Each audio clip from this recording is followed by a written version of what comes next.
अंतिम दिवस की कथा में आप सब लोगों का स्वागत है। सप्तम दिवस की कथा में कल आपने रुक्मिणी मंगल तक की कथा को सुना था। बड़ा सुंदर रुक्मिणी मंगल हुआ था। यहाँ पर भगवान द्वारिकाधीश रुक्मिणी का हरण करके लाए, मारकाट करके लाए हैं और फिर भी मंगल कहा जाता है। क्यों? क्योंकि जगन्यता परमात्मा निर्गुण निराकार सगुण साकार बन करके जब आते हैं लीला करने के लिए, तो लीलाधर भगवान श्री कृष्ण अपने साथ श्री लक्ष्मी मैया को भी लाते हैं और नारायण लक्ष्मी का साथ है जन्म जन्म का। रुक्मिणी जो है वो श्रीमन नारायण भगवान की ही और प्रेयसी श्री लक्ष्मी मैया है। राम जन्म भवे सीता रुक्मिणी कृष्ण जन्मनी। रामावतार में जो जगत जननी जानकी भगवती जो सीता मैया थी, वही कृष्णावतार में रुक्मिणी बन करके आई। रुक्मिणी कोई और नहीं है, ये लक्ष्मी की अवतार है और लक्ष्मी तो नारायण की है और नारायण की रहेंगी। हम और आप कहें कि लक्ष्मी को हम वर्ण कर लें तो नहीं कर सकते। लक्ष्मी नारायण भगवान का मिलन केन केन प्रकारेण होकर के ही रहता है। द्वारकाधीश भगवान श्री कृष्ण का विवाह रुक्मिणी मैया के साथ में महाराज हो गया, जो आप लोगों ने कल सुना था। श्री सुखदेव जी महाराज कहते हैं, राजन परीक्षित, आगे द्वारिका में एक सत्राजित नाम का व्यक्ति रहता था। वो भगवान सूर्य नारायण की आराधना करता था। भगवान सूर्य नारायण की आराधना इसने की तो भगवान सूर्य नारायण प्रसन्न होकर के और इसको मणि प्रदान करते हैं। सत्राजितः स्वतनया कृष्णाय कृतकिल्बिषा शमन्तकेन मणिना स्वयमुत्तम्य दत्तवान्। शमन्तक मणि भगवान सूर्य नारायण ने और सत्राजित को प्रदान किया। ये वो मणि है जहां भी रहती है वहां कभी अकाल नहीं पड़ता है। नित्य 8 भार सोना देने वाली है। सूर्य भगवान ने कहा, सत्राजित जहां ये मणि रहेगी वहां कभी भी अकाल नहीं पड़ेगा। लेकिन ध्यान रखना है, इस मणि को हमेशा पवित्र स्थान पर रख करके और पूजा करोगे तो तुम्हें नित्य सोना देगी, कल्याणकारी रहेगी। और यदि ये मणि अपवित्र स्थान पर चली गई तो मृत्यु को भी देने वाली हो सकती है, मृत्यु भी दे सकती है, मार सकती है। ध्यान रखना। मणि सत्राजित को दे दी। सत्राजित मणि गले में धारण करके और द्वारिकाधीश भगवान की सभा में चला गया।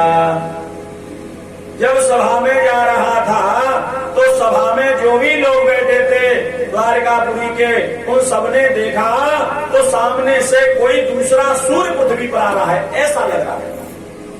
मणि में बहुत चमक है।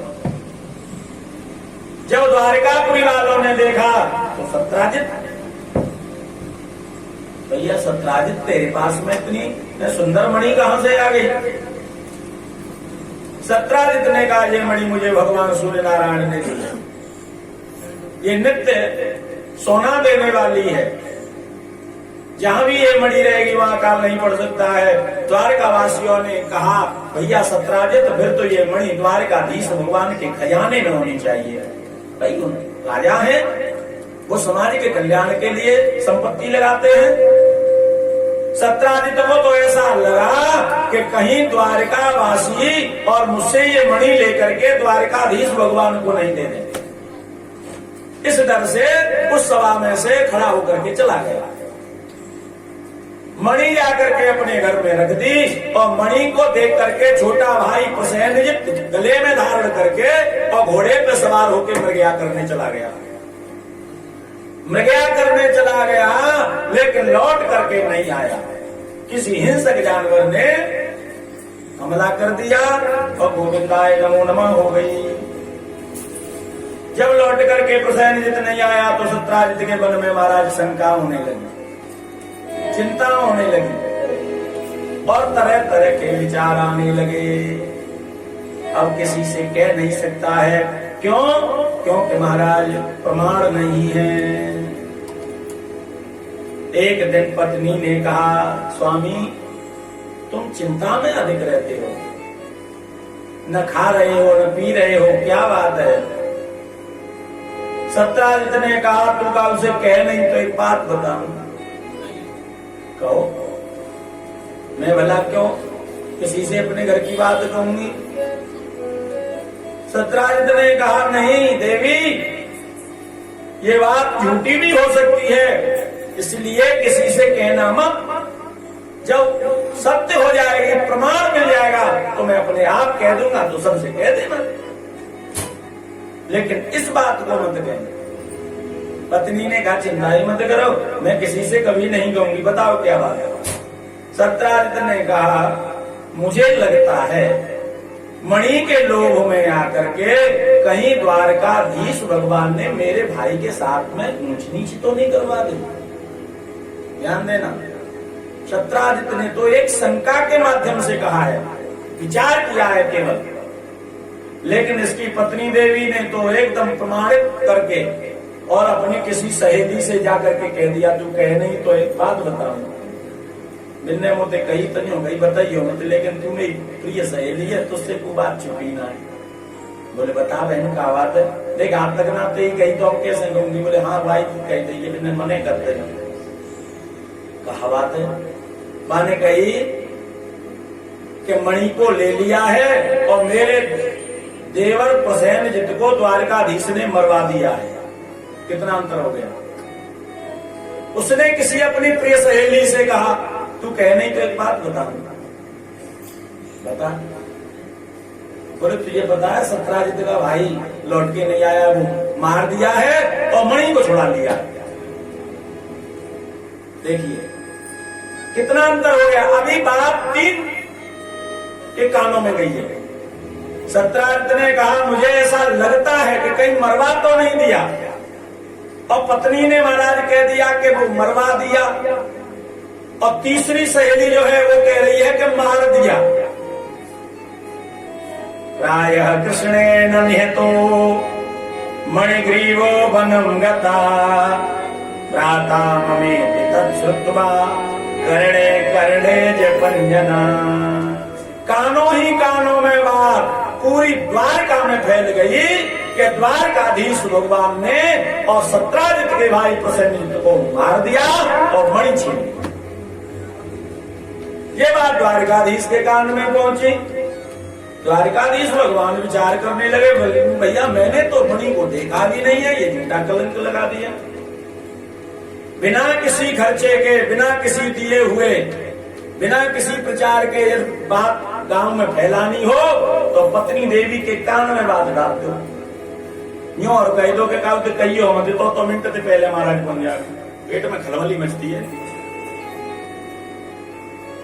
कछू नहीं होगी तो कूड़ो डावे के बहाने जाएंगे और महाराज वही घुसर घुसर करने लगेंगे। ये दोष इनका नहीं है, युधिष्ठिर जी महाराज ने इनको श्राप दे दिया है। लेकिन घर की बात कभी बाहर नहीं करनी चाहिए। क्यों? क्योंकि बात में और महाराज बतंगड़ बनने में देर नहीं लगती है। इसलिए अपने घर की बात घर में ही रखनी चाहिए। द्वारकाधीश भगवान सत्राजित के पास में गए, भैया तूने झूठा कलंक लगा दिया है, लेकिन ये कलंक लगा तो लगा क्यों? भगवान श्री कृष्ण समझ गए, मैंने भाद्रपद के रजत चौथ का चंद्रमा देख लिया है, जिसे पथक चौथ भी कहते हैं।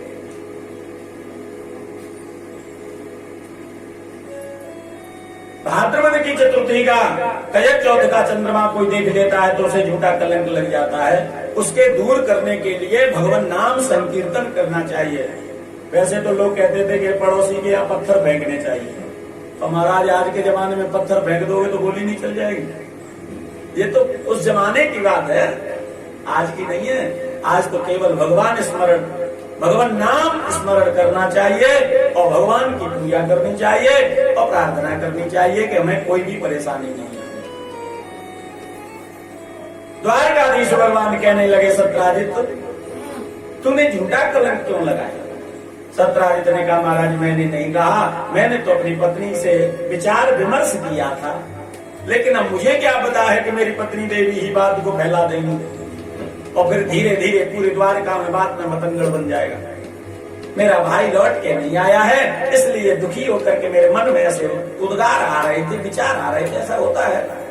कोई बात नहीं भैया, अब इस कलंक को दूर करने के लिए तेरे भाई की खोज करवाएंगे, कोई बात नहीं, चलो। द्वारका वासियों को साथ में लिया, सत्राजित को लेकर के जंगल में गए, देखा तो प्रसेनजित मरा पड़ा है। किसी हिंसक जानवर ने मारा है, लेकिन मणि वहां भी नहीं मिली। किसने मारा है? उसके पद चिन्हों पर आगे गए तो एक सिंह मरा पड़ा हुआ है, वो भी किसी हिंसक जानवर ने मारा है, मणि वहां भी नहीं है। किसने मारा है? अब जब आगे पद चिन्हों पर चलते हैं तो एक गुफा में है, वो पद चिन्ह जा रहे हैं। द्वारकाधीश भगवान कहने लगे, द्वारका वासियों सत्राजित तुम यही रुको, मैं अंदर जा रहा हूं। अब शंका द्वारकाधीश के ऊपर ही हो रही है।